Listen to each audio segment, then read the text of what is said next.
আমন্ত্রণ জানাচ্ছি বাংলাদেশের সর্বশেষ আপডেট সংবাদে। শুরুতেই সংবাদ শিরোনাম। হঠাৎ অসুস্থ সাবেক প্রধানমন্ত্রী শেখ হাসিনা হাসপাতালে ভর্তি। ডাক্তার মোহাম্মদ ইউনূসকে চ্যালেঞ্জ করে স্ত্রীর সঙ্গে বিচ্ছেদের খবর জানালেন সজীব ওয়াজেদ জয়। জুলাই আগস্টের মধ্যেই ভোটের আয়োজন করা সম্ভব, ডাক্তার ইউনূসের উপর চাপ বাড়ালেন বিএনপি নেতা ফখরুল। দুর্নীতির মাধ্যমে পুতুলের বিশ্ব স্বাস্থ্য সংস্থায় পদ পাওয়ার অভিযোগ। এবং সর্বশেষ থাকবে আলোচনায় কেন্দ্রে পিনাকি ভট্টাচার্যের নতুন বই। শুনছিলেন শিরোনাম, এবার বিস্তারিত। হঠাৎ অসুস্থ সাবেক প্রধানমন্ত্রী শেখ হাসিনা হাসপাতালে ভর্তি। ভারতে আশ্রিত সাবেক প্রধানমন্ত্রী শেখ হাসিনা হঠাৎ অসুস্থ হয়ে পড়ায় তার দেহে স্থানীয় সময় রাত ৮টায় সফল অস্ত্রোপচার হয়েছে। সাবেক এই প্রধানমন্ত্রী সহকারী কারিম এক সাংবাদিককে এই তথ্য নিশ্চিত করেছেন।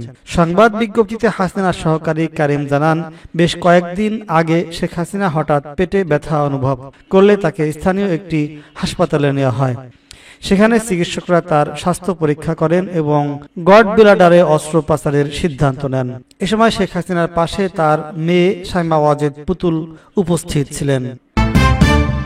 ডাক্তার মোহাম্মদ ইউনূসকে চ্যালেঞ্জ করে স্ত্রীর সঙ্গে বিচ্ছেদের খবর জানালেন জয়। বাংলাদেশের সাবেক প্রধানমন্ত্রী শেখ হাসিনার ছেলে সজীব ওয়াজেদ জয়ের বিরুদ্ধে ৫টি প্রতিষ্ঠানের সঙ্গে সম্পৃক্ততার অভিযোগ উঠেছে। যুক্তরাষ্ট্রের federal bureau of investigation FBI এর তদন্তে এ তথ্য উঠে এসেছে। রিপোর্ট নিয়ে নানামুখী আলোচনার মধ্যেই নিজের অবস্থান তুলে ধরে রিপোর্টটিকে ভুল ও বিভ্রান্তিকর বলে দাবি করেছেন জয়। একই সঙ্গে স্ত্রীর সঙ্গে বিচ্ছেদের খবরও জানিয়েছেন শেখ হাসিনার এই পুত্র। তিনি বলেছেন, স্টিফেন এবং আমি আর একসঙ্গে নেই, আমরা প্রায় ৩ বছর আগে আলাদা হয়েছি। সোমবার রাতে নিজের ভেরিফাইড ফেসবুক পেজে এক পোস্টে নিজের অবস্থান তুলে ধরেন সজীব ওয়াজেদ জয়। জয় দাবি করেন রিপোর্টটি ভুল ও বিভ্রান্তিকর তথ্য দিয়ে ভরা, তবে তাদের অসাবধানতা ও বোকামির কারণে রিপোর্টটির মিথ্যা প্রমাণ স্পষ্ট হয়েছে। রিপোর্টে কয়েকটি গুরুতর ভুল রয়েছে বলে জানান তিনি। অন্তর্বর্তী সরকার ও তার পরিবারের বিরুদ্ধে কুৎসা রটাচ্ছে বলেও অভিযোগ করেন এই শেখ হাসিনার পুত্র। মার্কিন গোয়েন্দা সংস্থা ফেডারেল ব্যুরো অব ইনভেস্টিগেশন প্রতিবেদনে বলা হয়েছে, ক্ষমতাচ্যুত প্রধানমন্ত্রী শেখ হাসিনার ছেলে ও তার সাবেক ICT বিষয়ক উপদেষ্টা সজীব ওয়াজেদ জয়ের মালিকানায় আছে বিলাসবহুল 8টি গাড়ি। এছাড়া 5টি প্রতিষ্ঠানের সঙ্গে তার সম্পৃক্ততা রয়েছে।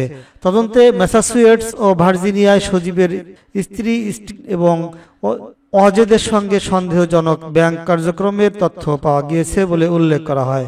জয় তার ফেসবুক পোস্টে লেখেন, ক্রিস্টিন এবং আমি আর বিবাহিত নই, আমরা প্রায় 3 বছর আগে আলাদা হয়েছি এবং আমাদের বিবাহ বিচ্ছেদ হয়েছে। 2023 সালের 23 এপ্রিল মার্কিন বিচার বিভাগের অপরাধ বিভাগের সহকারী অ্যাটর্নি জেনারেলের কাছে FBI এসব তথ্য উল্লেখ করে প্রতিবেদনে জমা দেয়।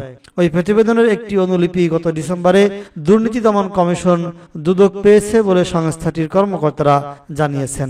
জয়ের দাবি, তারা যে FBI এজেন্টের নাম উল্লেখ করেছে তিনি বহু বছর আগে FBI থেকে অবসর নিয়েছেন, যাকে জাস্টিস ডিপার্টমেন্ট এর আইনজীবী বলে উল্লেখ করা হয়েছে।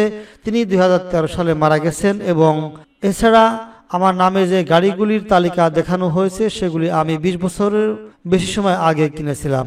একটি বাদে বাকি সব কটি গাড়ি ইতিমধ্যে বিক্রি করা হয়েছে। তিনি বলেন, আমরা কখনো সরকারি প্রকল্পের সঙ্গে জড়িত ছিলাম না বা তা থেকে অর্থ উপার্জন করিনি। অবশ্যই এই 2 দেশে আমাদের ব্যাংক অ্যাকাউন্ট রয়েছে, তবে আমাদের কোনো অফশোর অ্যাকাউন্ট নেই।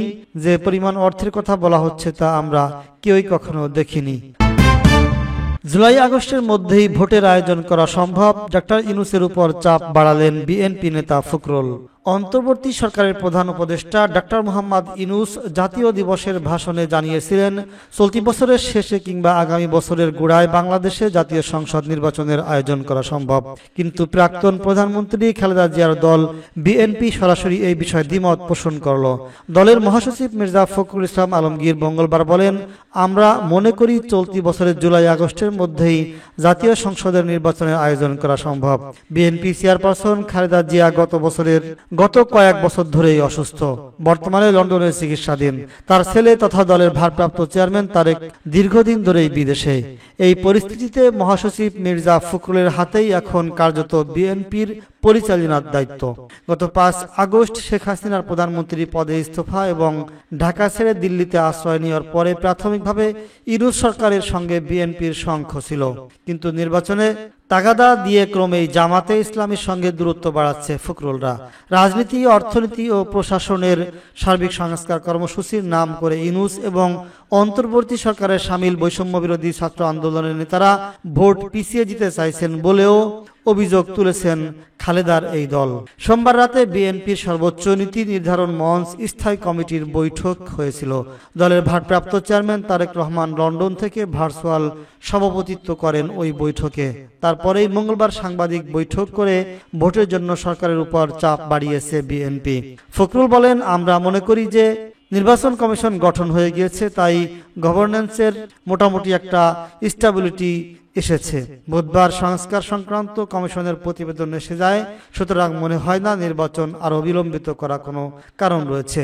যত বিলম্ব হচ্ছে ততই রাজনৈতিক ও অর্থনৈতিক সংকট বৃদ্ধি পাচ্ছে। দুর্নীতির মাধ্যমে পুতুলের বিশ্ব স্বাস্থ্য সংস্থায় পদ পাওয়ার অভিযোগ।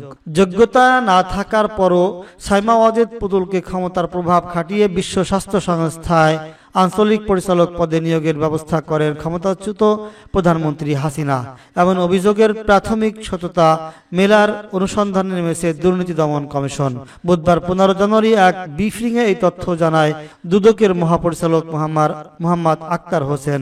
মোহাম্মদ আক্তার হোসেন জানান, সাবেক প্রধানমন্ত্রী শেখ হাসিনা তার মেয়ে সাইমা ওয়াজেদ পুতুলকে দক্ষিণ পূর্ব এশিয়ার আঞ্চলিক পরিচালক হওয়ার যোগ্যতা না থাকা সত্ত্বেও WHOর আঞ্চলিক পরিচালক বানাতে তিনি ক্ষমতাকে অনৈতিকভাবে ব্যবহার করেছেন। এই অভিযোগের প্রাথমিক তথ্য যাচাই শেষে অনুসন্ধানের সিদ্ধান্ত নিয়েছে দুদক।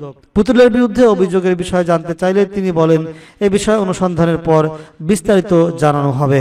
অন্যদিকে সাবেক প্রধানমন্ত্রী শেখ হাসিনার মুখ্য সচিব তোফাজ্জল হোসেনের মেয়ার বিরুদ্ধে বিদেশে অর্থ পাচার সহ ঘুষ, বাণিজ্য এবং নানা দুর্নীতি ও ক্ষমতার অপব্যবহারের মাধ্যমে কোটি কোটি টাকার আয় বহির্ভূত সম্পদ অর্জনের অভিযোগ রয়েছে। সেই অভিযোগও বিস্তারিত অনুসন্ধানের সিদ্ধান্ত নিয়েছে দুর্নীতি দমন কমিশন। আলোচনায় পিনাকি ভট্টাচার্যের নতুন বই। জনপ্রিয় অনলাইন অ্যাক্টিভিটিস পিনাকি ভট্টাচার্যের নতুন বই ফুলকুমারী আলোচনার কেন্দ্রবিন্দুতে চলে এসেছে। বইটি ইতিমধ্যে আমাজনের historical India and South Asia biography বিভাগের 2 নম্বর বেস্ট সেলার হিসেবে স্থান পেয়েছে। এছাড়াও গ্লোবাল র্যাঙ্কিংয়ে বইটির অবস্থান প্রায় প্রথম দিকে। বইটি সম্পাদনা করেছেন ডেভিড সেলিম শেয়ার। বইটিতে প্যারিসে এক বাংলাদেশি শরণার্থীর গল্প উঠে এসেছে, যিনি মহামারীকালে তার একাকিত্ব ভেঙেছেন। একটি ইঁদুরের সঙ্গে বন্ধুত্ব গড়ে ইঁদুরটির নাম দেন তিনি ফুলকুমারী। প্রতিদিন ফুলকুমারীকে একটি করে গল্প শোনানোর মাধ্যমে তিনি তার অতীত জীবনের গল্প বুনেছেন। এই গল্পগুলোতে উঠে এসেছে বিপ্লব, দুর্ভিক্ষ, মুক্তিযুদ্ধ এবং পরিবারের স্মৃতিময় মুহূর্ত। লেখক পিনাকি ভট্টাচার্য বইটির বর্তমান সাফল্য বেশ উচ্ছ্বাসিত। এক ফেসবুক পোস্টে তিনি জানান, বইটি হিস্টোরিক্যাল ইন্ডিয়া আর সাউথ এশিয়া বায়োগ্রাফি সেকশনে 2 নাম্বার বেস্ট সেলার। গ্লোবাল র্যাঙ্কে বইটি শুরুর দিকে। এই ফিগারগুলো ফলো করব কয়েকদিন, দেখি কতদূর এগিয়ে যাওয়া যায় গ্লোবাল র্যাঙ্কে। তিনি আরো লেখেন, ইন্ডিয়ান এজেন্সি ইংরেজি সাহিত্যের লেখকের এগিয়ে যায়, কারণ ওদের বিশাল ডায়াসপোরা প্রথমেই বইটি কিনে, ফলে অ্যামাজন র্যাঙ্কিংয়ে এগিয়ে যায়। এরপর অ্যামাজনের অ্যালগরিদম সাজেস্ট করতে থাকে পশ্চিমা পাঠকদের কাছে। তবে একদিনে বইটি এই র্যাঙ্কিং বেশ ভালো বলে উৎফুল্ল পিনাকি ভট্টাচার্য। তাই তো ফেসবুকে তিনি এটাও লেখেন, যদি বই ভালো করে তাহলে লেখালেখিতে পুরোপুরি তিনি মন দেবেন।